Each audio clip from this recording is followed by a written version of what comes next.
Next week, again, I won't be here. We're going to have 3 different guest lectures for Monday and Friday. It'll be Dr. Bartlett. Wednesday will be Eric Iverson, and then the following Monday will be Rahul Raghavan. I have given them outlines of my lectures, which they're probably going to change, but I'll post all of those on D2L later today so that they're all there. So if they don't get a chance to post their lectures, at least you'll have some notes to take a look at. I'm going to try and get them to record lectures and post them. I'm not sure how well that's actually going to work. So we'll see how that happens. Clicker questions, they may or may not choose to do them, which reminds me that there's still some issues with the clicker points that I put up on D2L. If you have 0 and you're sure that you should have more than 0, please be sure that you get in touch with me.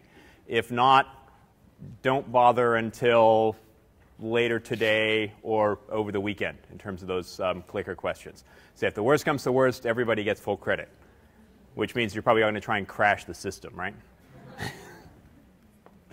Okay, questions about, again, how things are going to be going for next week. I'll be back a week from Wednesday, and I'll basically be filling in the stuff that my guest lecturers haven't had a chance to do, I think is really important. And then the following Friday will be a review. And then the following Tuesday, remember Tuesday, 8 a.m. is the final, the regular exam time for this class. Hard to believe it's the quarter's already over, or almost. It's kind of frightening. Okay, so let's move on. Speaking of clicker questions, today we do have some because we were talking about last time. What happens at the lac operon in the absence of glucose and presence of lactose? No expression, low expression, lac repressor binds the promoter, high expression, cap protein does not bind the promoter.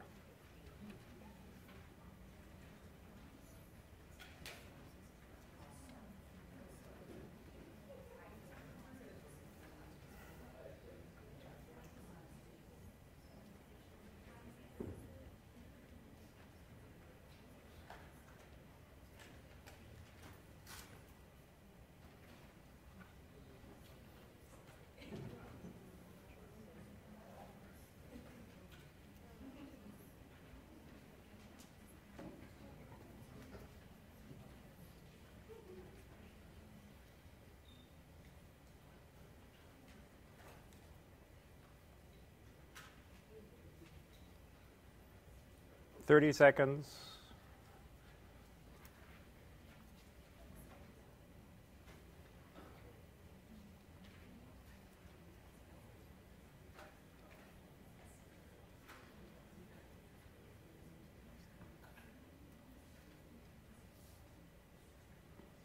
$10.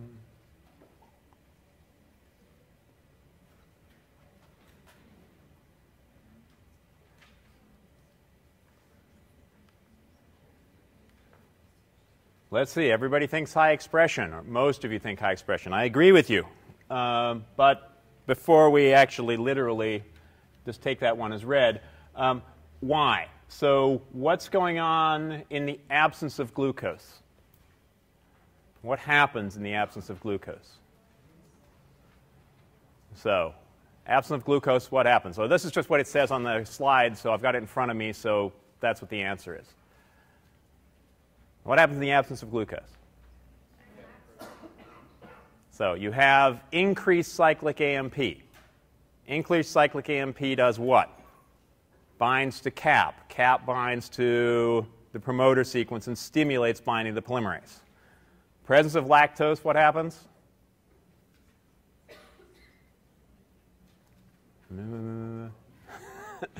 Binds to the lac repressor. And what happens? Does it then bind to the DNA or not? It comes off of the DNA. Exactly. So that's why you have high expression. And you only have high expression under those 2 conditions. And it makes sense because what the lac operon is doing is making beta-galactosidase, which breaks down lactose into glucose. So if you've got glucose around, why bother? If you don't have lactose, why bother? So it's giving you regulation of those 2 different things. Which you have there.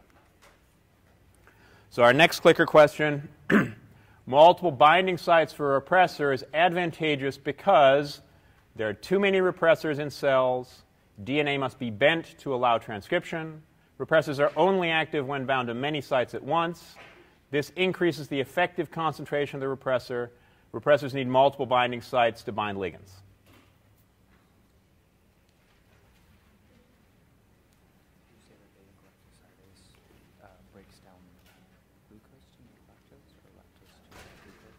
It makes dress on lactose to make glucose. Sorry, did I misspeak? No. Okay.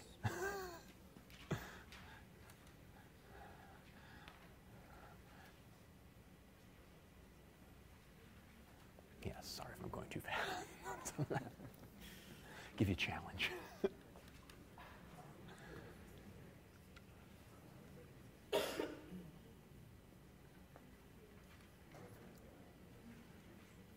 Thirty seconds.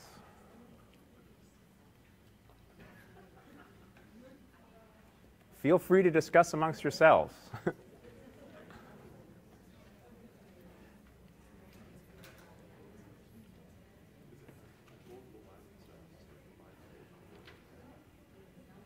Ten.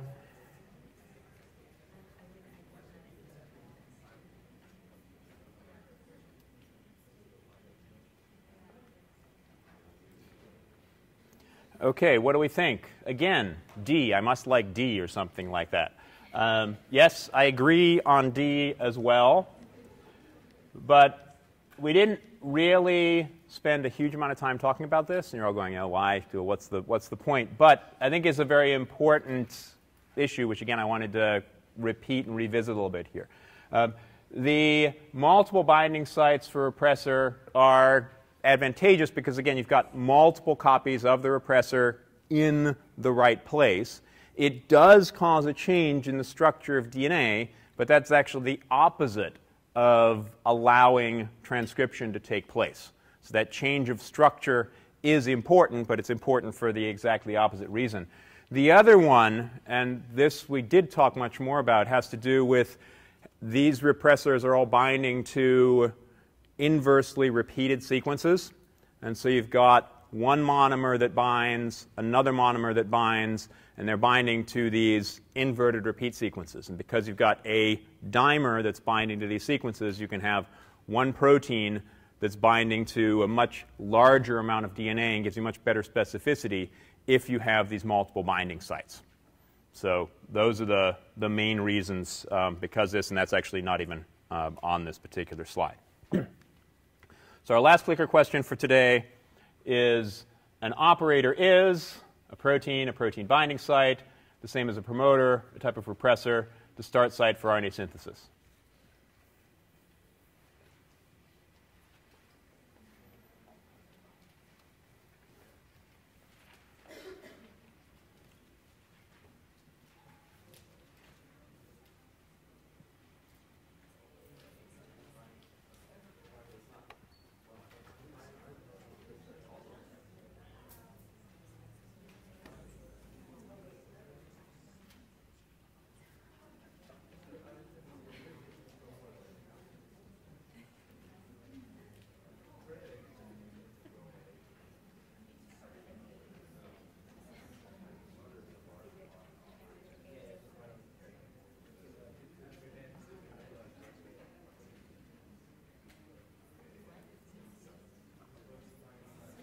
Thirty seconds.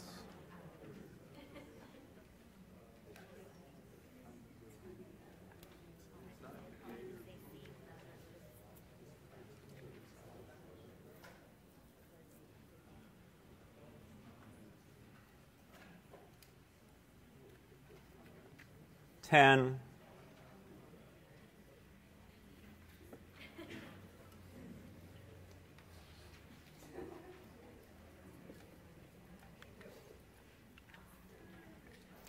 Okay, I need to learn ASL so I get the jokes that are going on up here. At least I think they're jokes. So yes, an operator is a protein binding site. And the important aspect of this, assuming that we'll select my answer here. It's not going to let me select my answer. Oh, because I didn't stop voting. That's why. Giving you another half minute. Somebody's got to complain, getting that extra time. No. So an operator is a protein binding site, and so I gave you the extra chance. So those people who could change your answer. So I'm not sure if the numbers work there for you in your favor or not. But yes, so the operator is a protein binding site, and it's important for the operon, which is multiple genes that are being controlled by that single operator. Now, operators can be binding to repressors, but they can also be binding to activators. And so if you think about the operator for the lac operon, it was originally defined as the repressor binding site because there's no such thing as positive regulation. But we now know that we've got CRP that binds there as well, and to get high expression, as most of you noticed on that first clicker question, you do have to have both of those regulators involved. You have to have a repressor and an activator in order to get that particular regulation. So again, proteins are repressors. The promoter is literally the site that your RNA polymerase is binding to, and to some extent the regulatory sequences as well. And we'll talk about eukaryotic promoters a lot more for the rest of today. And of course, the promoter is the start site for RNA synthesis. So let's quickly review our bacterial transcription, with, of course, the exception of telomeres, because bacteria don't have telomeres.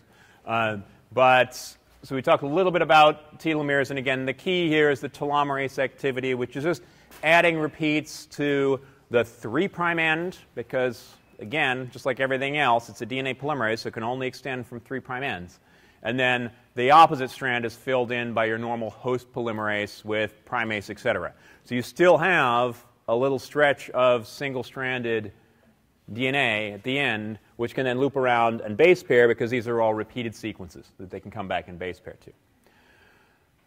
So any questions on the telomeres? This is like so many things in this course, something we could spend a whole term talking about. Okay, so transcription, and this is very much a general case here. So we talk about it in terms of bacterial transcription, but we'll see that basically the same thing is true at the most basic level for eukaryotic transcription. Same kind of cycle, very similar RNA polymerases. Again, these are DNA-dependent RNA polymerases, so they bind to DNA, they make an RNA transcript, and the big difference between DNA and RNA polymerases is that they can start from scratch. So they can start anywhere, which means that you have to have these promoter sequences, which is where that polymerase is actually going to bind to. In the case of bacteria, that binding is going to be dictated by the sigma factor. And we'll see it's different in eukaryotic systems. That's probably one of the biggest differences between these two. Initiation, elongation, starting out, that's where most of the regulation is taking place. You also have abortive initiation, which is in there. Elongation, termination. Had some questions on termination versus attenuation, which has to do with the trip operon that I've discussed on D2L. Really two kinds of termination, either factor-dependent or factor-independent. The factor-independent, which is basically protein-independent, is where you have a stem loop structure immediately followed by a stretch of U's. And it really is a very strict stem loop structure. So you have double-stranded piece, loop, and then a stretch of U's. And that's different from the secondary structures that you form in the trip attenuator. And that's the reason why the trip attenuator, when you have stalled translation, doesn't lead to termination of transcription. So attenuation happens in the trip operon, and then you've also got repressor binding in the trip operon. In the case of lambda, it's pretty much one protein that can serve as an activator or a repressor, and it just depends on where that particular protein is binding relative to the promoter where that polymerase is binding. And since transcription can work on both strands just as well, it's the presence of that particular protein where it's bound. It can be affecting one promoter going in this direction in one way and affecting a promoter going the other direction in a completely different way. And then the lac operon, hopefully with all of our clicker questions, we've taken care of that. Okay, questions, comments, worries? Good. So let's talk about eukaryotic transcription. Start out with this whole idea of action at a distance. If you think about eukaryotic chromosomes, they're generally really big, and there's very little protein coding sequence which is in them, with the exception of the transposases and the retrotransposons. But for the most part, at least protein coding sequences, messenger RNA, there's a very small amount of that, but there's a whole bunch of DNA. And so to actually regulate that, you have lots of this action at a distance. So you've got binding of a regulatory protein to your DNA, sometimes a really long way away. And when I say a long way away, it can be 500,000 basis pairs away. And there are a couple of pretty good examples of that. Talk a little bit about the control regions, and because you have these action at a distance, the control regions can be a really long way away. A little bit about the RNA polymerases themselves.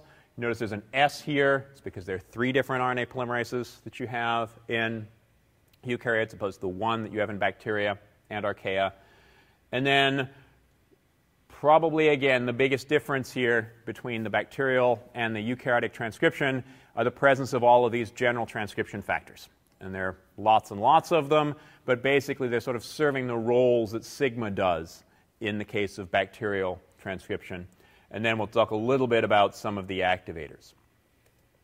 So action at a distance, first people thought it was only happening in eukaryotic cells, but then people did some more work in bacteria, including me. I spent 4 years of my life working on, actually 5 years of my life working on this particular protein right here. So this is a bacterial transcriptional regulator. It's a transcriptional activator, and it can work long distances away from the promoter. In fact, it can work up to thousands of nucleotides away from the promoter. And what happens is you have a loop in the DNA that forms, which brings this activator next to the RNA polymerase.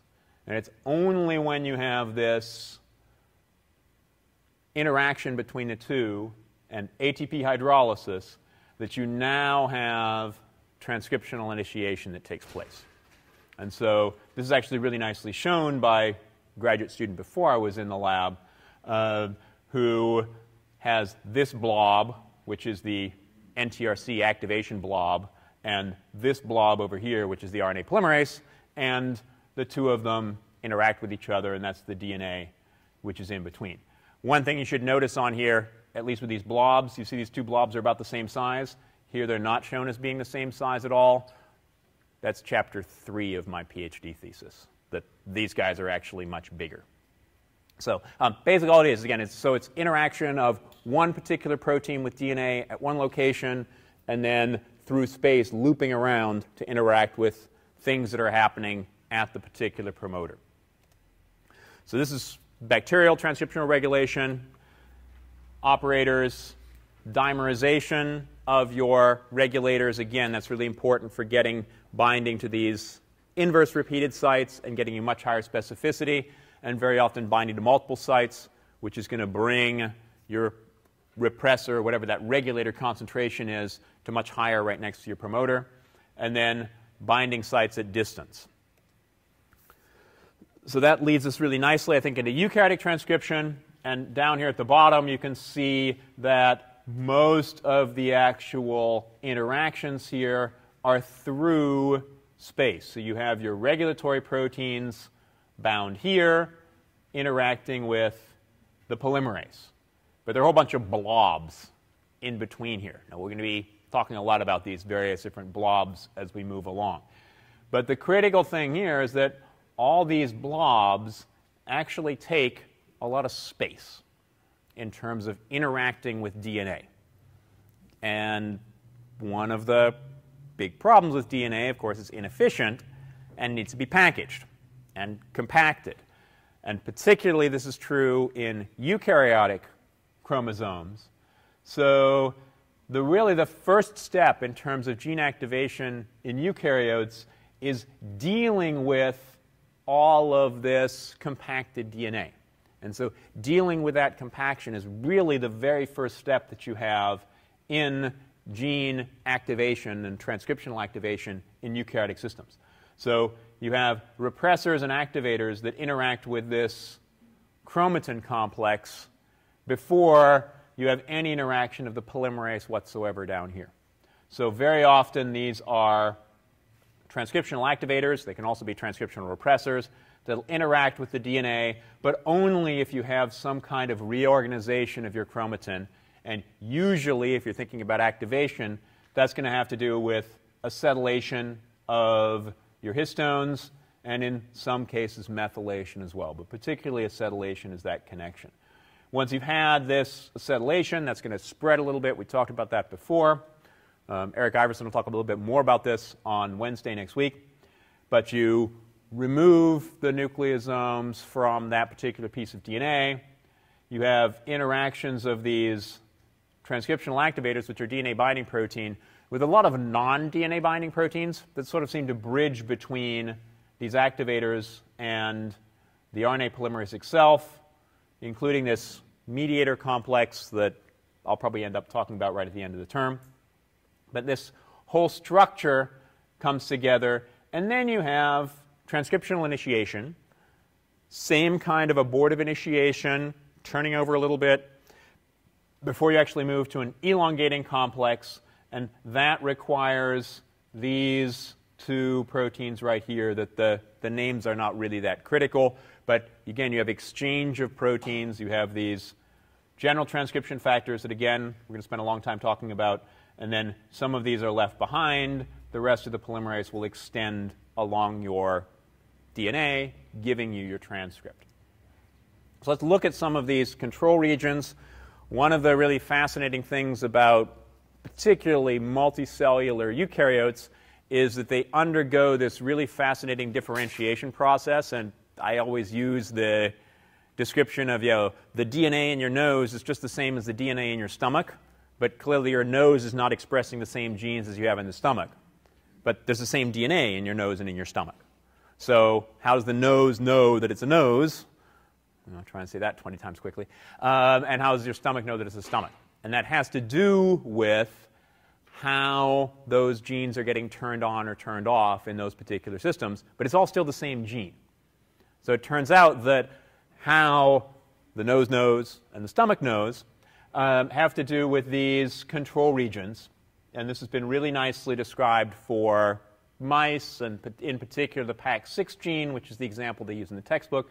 And by the way, the textbook's actually reasonably decent in this part. So actually, there's a lot of stuff you'll find textbook. I won't be moving too far beyond it. So in terms of studying for the exam, this is a nice part of the textbook to be looking at. But basically, all of these different segments here in this gene, which has 13 exons in it, each of these different segments leads to expression in different parts of the organism. Now, how do we know that? That's because people have linked up these segments to individual reporter genes. And very often those reporter genes are beta-galactosidase, our friend LAC-Z from the lac operon, because that activity, which is normally breaking down lactose into glucose and galactose, can also be used for some artificial substrates, some of which will change colors once you have this cleavage that takes place. And that's this blue color in particular. So here is a nice example of, we're now looking at the pancreas gene regulatory region and the lens and cornea region. So if you take just this piece of DNA and hook it up to beta-galactosidase, put it into a mouse, you see you have expression of beta-galactosidase here, nice and blue, and then also expression down here in the pancreas. And so just by looking at these individual pieces of DNA hooked up to reporter genes, you can get an idea of how these control regions are actually functioning. So again, pancreas and the retina. And again, it's just taking these individual pieces and hooking them up to reporter genes. To me, it's kind of amazing that this works, but it does, and it actually doesn't seem to mess up a lot of the development in many cases. So what do these things do? Okay, we just saw here, let's maybe back up a slide, that these individual sequences here, some of them are even in introns, so that junk DNA, these introns that you can get rid of, is still clearly important because it's generating expression of particular genes in particular places. But there also are a number of sequences which you find sometimes very far away, and again, I mentioned this briefly in the introduction, these can be hundreds of thousands of nucleotides away from the gene that they're regulating. And I posted a link to, in fact, a nice example that was just published a couple of weeks ago of something that was 280,000 nucleotides away from what it's regulating. But these are usually relatively short DNA sequences that can be upstream, downstream, doesn't really matter where they are relative to the promoter that they're regulating. But one of the most important things is that they're actually really nicely conserved. And so we had that discussion before about those sequences that you find in multiple different organisms that are not encoding sequences that still seem to be relatively important. Okay, they could be important for small RNAs, but they could also be important for regulatory purposes. And so this is a nice example of that. If we now just look at mouse, chicken, frog, and fish, there's this sequence here which is really nicely conserved. It turns out now if you take this sequence and do again one of these reporter gene assays, it turns out that you get beta-galactosidase being expressed in these buds that are eventually going to become the legs of this particular embryo here. So that sequence, just by itself, will give you that specific regulation. And again, it can be hundreds of thousands of nucleotides away. Now, how it knows to do that is another question entirely. And we're still actually trying to figure that out. So that's control regions. We'll talk about what's actually binding to those as we move along through the rest of today. Wanted to mention, though, first what's actually doing the transcription there. And again, I briefly alluded to this before. In most eukaryotes, at least the ones that we think about, there are three main DNA-dependent RNA polymerases, creatively named 1, 2, and 3. But the most important one, at least as far as we're concerned, is RNA polymerase II, because that's the one that's making the vast majority of our messenger RNAs. RNA polymerase I is mostly involved in ribosomal RNA, and RNA polymerase III is mostly involved in tRNAs. And again, we'll talk more about those again probably right towards the end of the course. But for the time being, we're really going to concentrate on RNA polymerase II. Turns out that all of these RNA polymerases are clearly related to each other, and it's not just the RNA polymerases from eukaryotes, 1, 2, and 3, but also the bacterial polymerase, single polymerase, and near and dear to me, and particularly so to Dr. Bartlett, who'll be speaking next week, is the archaeal RNA polymerase.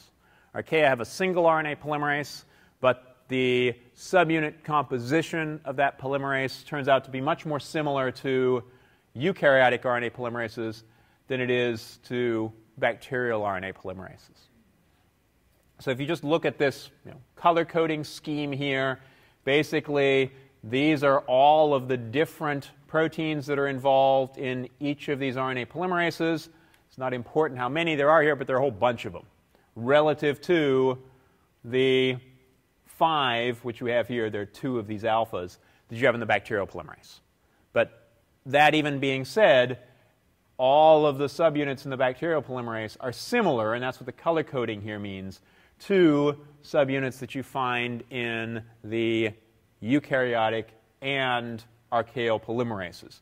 And so it's not terribly surprising that when people about 5 to 10 years ago finally got high-resolution structures for these complexes, they turn out to be really similar to each other. So here's a bacterial RNA polymerase.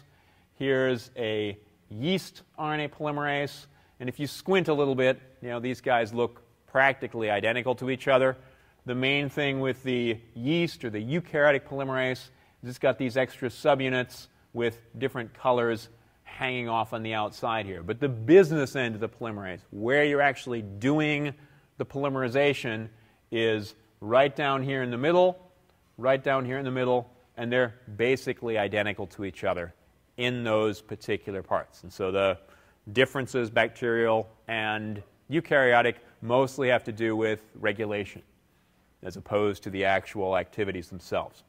There's one thing I did want to particularly point out here, and that is this red arrow, which indicates where you have something called the C-terminal domain. So N-terminus to C-terminus. This is the end of the largest subunit of eukaryotic RNA polymerases. This is a repeated sequence. It's a repeated amino acid sequence, which, depending on the organism, is anywhere from 20 to up to almost 100 repeats of exactly the same sequence. It's highly phosphorylated, so gives you an idea that you can get some regulation which is happening there. And it turns out it's really important for a lot of the different things that happen in eukaryotic transcription as opposed to bacterial transcription, particularly capping, tailing, splicing, etc. So we'll talk more about that a little bit later on. But again, the structure, overall structure here is really extremely similar. Doesn't matter if it's a bacterial or a eukaryotic polymerase that you're actually looking at. One particular thing that people found when they actually had these high-resolution structures, I mentioned last time that RNA polymerase, when it's elongating, is highly precessive. It doesn't fall off the DNA. And the main reason for that is this so-called clamp domain, which in the absence of DNA and when you're doing the initiation step is open. And so a lot of people think about the RNA polymerase as kind of a claw-like structure, open at one end, or a hand like this. The DNA comes down in the middle of that, and then once you have elongation that takes place, this clamp domain closes, and it literally closes around your DNA. And so that closing means, again, that you've got something which is really highly precessive. And again, these polymerases are highly precessive. In the textbook, they give the example of the dystrophin gene, which is 2 million nucleotides in length. And so the RNA polymerase, one single RNA polymerase, gets on and can transcribe that whole thing once it gets past the initiation phase. So that particular polymerase is active at that point. And one of the ways that you can tell that it's active, and one of the ways you can tell you actually have an elongating polymerase as opposed to an initiating polymerase, are those changes that happen in the C-terminal domain of the polymerase that I indicated before. We don't have a high-resolution structure for it, so that's why you're not going to see any particular pictures of it. But what you can do is you can use antibodies that will recognize that C-terminal domain. And even more importantly, you can have antibodies that will recognize that domain when it's phosphorylated versus when it's not phosphorylated. And if you look at these polytene chromosomes, this is from a Drosophila polytene chromosome. All the polytene chromosomes are chromosomes that haven't actually separated, and so they're really useful. You can see them under the light microscope. But they're just multiple different chromosomes that are all lined up right next to each other. And those chromosomes are still active. They're transcriptionally active. And so what you can basically see is if there's something where you have non-transcribed DNA, it's actually going to be something you can see in the light microscope. And then the regions you can't see anymore, because that's the region of the chromosome which has been released of nucleosomes, it's no longer as compacted. So what's called chromosome puffs. And then if you use these antibodies that will recognize either phosphorylated or non-phosphorylated C-terminal domains, you get in these puff regions lots of binding to phosphorylated polymerases. And then in green, you have unphosphorylated, where you're clearly not seeing many puffs that are going on. And so it tells you that in these regions we have active transcription going on. You also have the phosphorylated C-terminal domain of this, this polymerase. Where do these guys start? Well, these are promoters, just like you have promoters that you see in bacterial cells.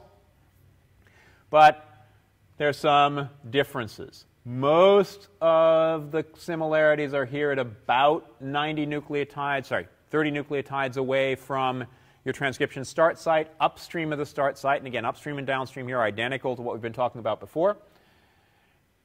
Many promoters, and this is particularly true in mammalian promoters, this would be mice and humans for the most part, you have lots of sequences which are within a couple of hundred nucleotides of the promoter. These are usually sites which regulatory proteins are going to bind to, and they can interact directly with the RNA polymerase right next to it. But you also have many of these enhancer sequences, which can be either upstream, they can be downstream, they can be way, way, way upstream, they can be way, way, way downstream. One of the systems that a lot of people like to work with is yeast.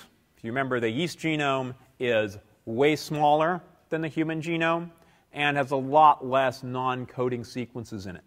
And so it's, in fact, a lot easier system to work with because you don't have to go looking 50 or 500,000 base pairs away from your gene to try and find the regulatory sequences. And so most of what we'll talk about for a lot of the class has to do with what we've learned from studying yeast, some of which is directly comparable to human and mammalian cells and some of which is not.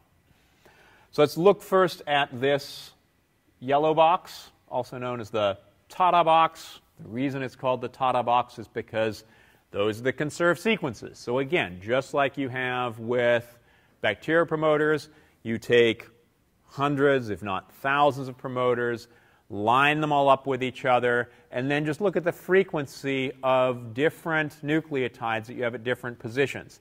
And this is quite a nice example here because at this position relative to your transcription start site at minus 35, 83% of the time you have T, 10% C, etc. This position, 91% of the time you have A. Here, 100% of the time you have T. Here, 95% of the time you have an A. So, TATA. And the box, why people call it a TATA box, this is just that people always used to draw boxes around their sequences. So it's not really particularly a box. But this is that conserved and consensus sequence. And again, if you've got sequences in your promoter that are very similar to the consensus sequence, you get good binding, you get good transcription from here. If you have sequences that are different from this, you have less good binding that takes place at this particular position, and you end up with less transcription that takes place. So what's interacting with the TATA box? Well, again, the molecular biologists in their infinite creativity call it the TATA box binding protein, so TBP, which recognizes the TATA box. But TBP is only part of a much larger protein complex. And this is a protein complex that was isolated through column chromatographies that we talked about before. These are literally different fractions that have come off of your column that are important for transcriptional regulation. So TF2, because it's regulating RNA polymerase II, B would be the second fraction, D is the third fraction, E is the fourth fraction, F and H, etc. So it's just different fractions that have come off of a particular column. TF2D has TBP in it, and that's what recognizes the TATA box. But there are also a lot of TATA box associated factors, which is what the TAFs stand for, and these all make up TF2D. Well, this TF2D complex is really big. There are lots and lots of TAFs that are associated with TBP. And if you think about the complex, this is actually drawn almost to scale. The TAFs and TF2D associate with the TATA box. Once you have that binding, then you have interactions of TF2A, TF2B, then your RNA polymerase, then TF2E, and then TF2H. The most important in here are your TF2D complex, TF2B, and, as we'll see a little bit later on, TF2H. But it's really TF2D, TBP, and TF2H, which are critical for the exam. So what are they binding to? Again, almost everybody thinks about TATA binding protein. It's binding to the TATA box. But that's not the only part of the promoter that these general transcription factors are associated with. So when I say general transcription factors, that means you require these factors, some combination thereof, at almost every promoter. And even at promoters, we'll see in just a second, that don't have TATA boxes, you still need the general transcription factors in order to have transcription that takes place. So we've already talked about the TATA box. There are a number of other sequences which are important for getting that binding of the complex in one place. One of those is the BRE, or the TF2B recognition element. It's not quite as well conserved as the TATA box. It turns out that there's a TF2B recognition element on the upstream side of the TATA box, but also on the downstream side of the TATA box. So TF2B actually binds on both sides here. You have a so-called initiator element, which is right around the transcription start site. And in many promoters, you also have a downstream element. And this just, the fact that we're going from minus 37 to plus 32, so about minus 40 to plus 30, tells you that this is a really big complex that's associating at the promoter. So again, you've got to get rid of all of those extra nucleosomes, all this chromosome compaction which is taking place there, in order to be able to assemble one of these complexes. So this is just sort of shown in a cartoon form here. TATA box is bound to by the TATA binding protein, which is part of TF2D. Then TF2B associates here, and it associates both upstream and downstream of the TATA box. Another aspect here of TF2D, you remember it's TBP plus the TAFs, all these TATA-associated factors. Many of those interact with this initiator element, and in some cases the downstream promoter element as well. So that's that major complex, again, TF2D and TF2B. Once you have those associations, and so that's your TF2D complex, TF2B, and then you get the polymerase, which comes into this whole complex. So TAFs and TF2D, the TAFs should actually be reaching over here as well. And then you have TF2E and TF2H. And the really critical thing about TF2H here, it was originally isolated as one of those fractions off the gel, and I say off the column, but conveniently the H also gives you a hint of what it does. It's also a helicase. And so it's really important for getting those two strands apart. So when you first have binding, that's in your closed complex, when the two DNA strands are together. In order to get open complex, you need the activity of TF2H, which is an ATPase, as well as this general transcription factor. It also is a kinase. And the phosphorylation of that C-terminal domain, which you see in all of these active promoters, is also dependent on TF2H. So TF2H, again, is one of these critical general transcription factors. It's got the helicase and this kinase activity, which is really critical. So we talked about TF2D. Hopefully this is not beating a dead horse. But as I mentioned before, even in promoters that you don't have TATA boxes that are there, you still need the TF2D complex because it's binding a lot of these other elements here. Don't bother about all these extra numbers here. It changes depending on what organism you're actually looking at. So if we put all of this together, we now have our RNA polymerase here in gray, TBP in purple, TF2B, and then all these circles on where everything else should be in this complex. So it's big, but I think the important thing to look at here is that this TBP bends the DNA really drastically. So if you see the DNA down here at the bottom, comes up, makes almost a right angle bend before it goes into the polymerase. And it turns out that bending of the DNA is really important for getting all of these other general transcription factors to bind. And so again, TF2D with TBP in it is really that really important first step. So again, what's happening here, we've already got TF2D and TF2B binding. Then we have the polymerase, which comes in, including its not very well defined C-terminal domain. Have the assembly of all of these processes. Really critical is our TF2H. TF2H is going to phosphorylate the C-terminal domain, but also have this helicase activity to open up the two strands. And once you open up the two strands, now you can go through and get transcription to take place. So mentioned already that there are a number of promoters that don't have TATA boxes. Probably the best known of these are the so-called CPG island promoters. And the reason they're called CPG island promoters is because you have regions of the genome that have lots of cytosines followed by guanines.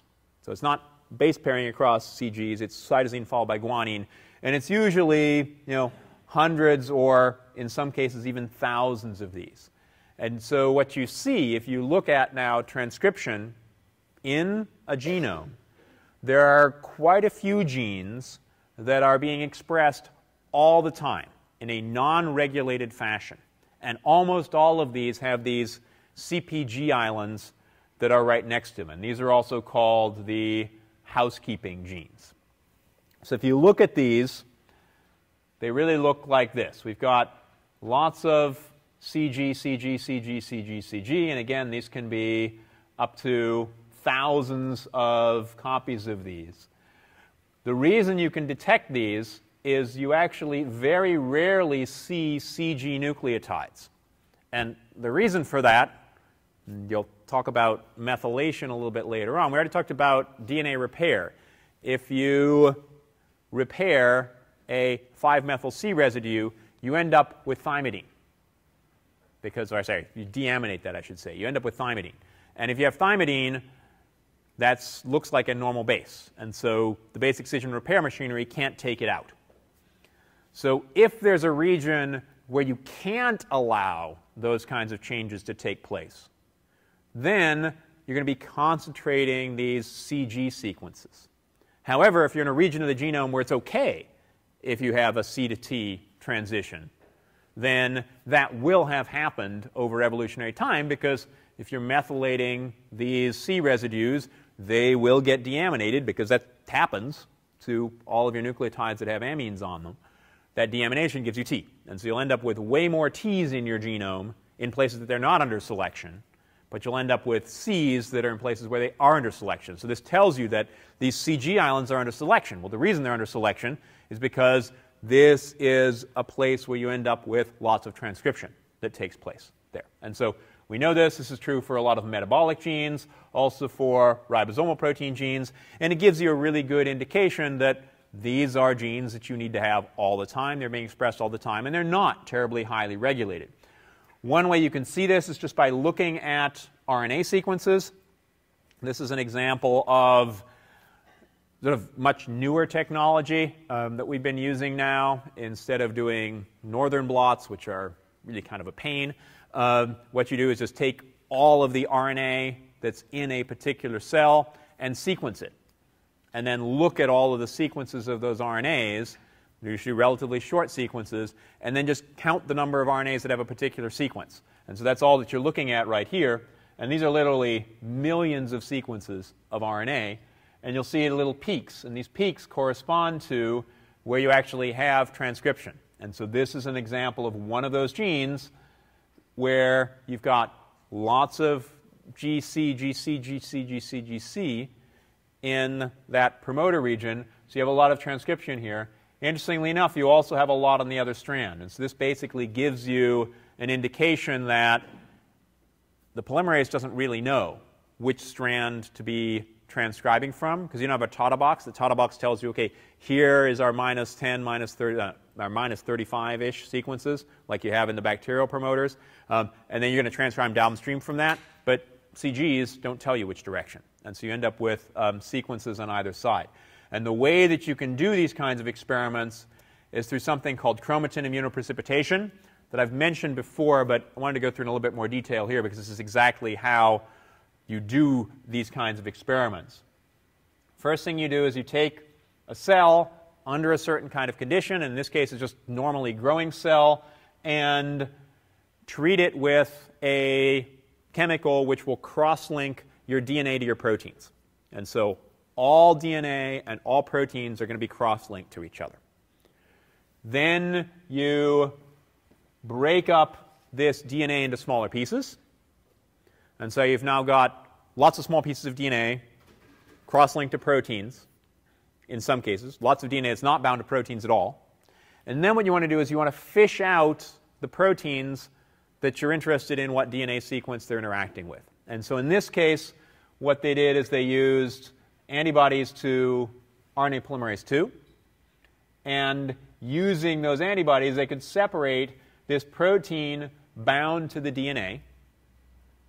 And then once they'd separated this protein bound to the DNA relative to all the unbound DNA or the DNA that was bound to other proteins other than the RNA polymerase, then they can separate this DNA and just sequence it. And there are going to be lots of different DNAs because RNA polymerase binds to lots of different places inside the cell. And then you just look at how many of these do you actually have. So in this case, we have one of those CpG island promoters. We end up with sequences on both sides of the promoter because that's where the RNA polymerase is. In cases where you have TATA binding protein bound to a TATA box, these are only present in one position relative to that particular gene. So it also tells you that basically what these CpG islands are doing is giving you open chromatin where you can assemble these complexes. So let's take a look at what seems to be going on here. TATA box, first thing happens, again, TBP binds, causes this really sharp bend in the DNA. And as a quick aside, this structure came out, again, while I was in graduate school in the late Dark Ages. The very first high-resolution crystal structure for a TBP was on the cover of Nature and had this beautiful double-stranded DNA going right down the middle of it. It was totally wrong. About 3 months later, they had another cover of Nature, which actually had it properly right, where they had the DNA being bent with the structure there. So don't always believe what you see on the cover of Nature. Then you have TF2B binding, which binds, again, both upstream and downstream of the TATA box.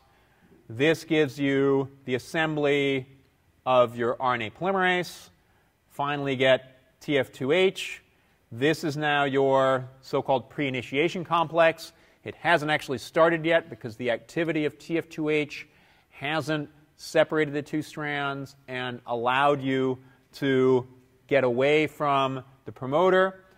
Once you've phosphorylated this C-terminal domain, have the helicase activity, then the RNA polymerase can extend.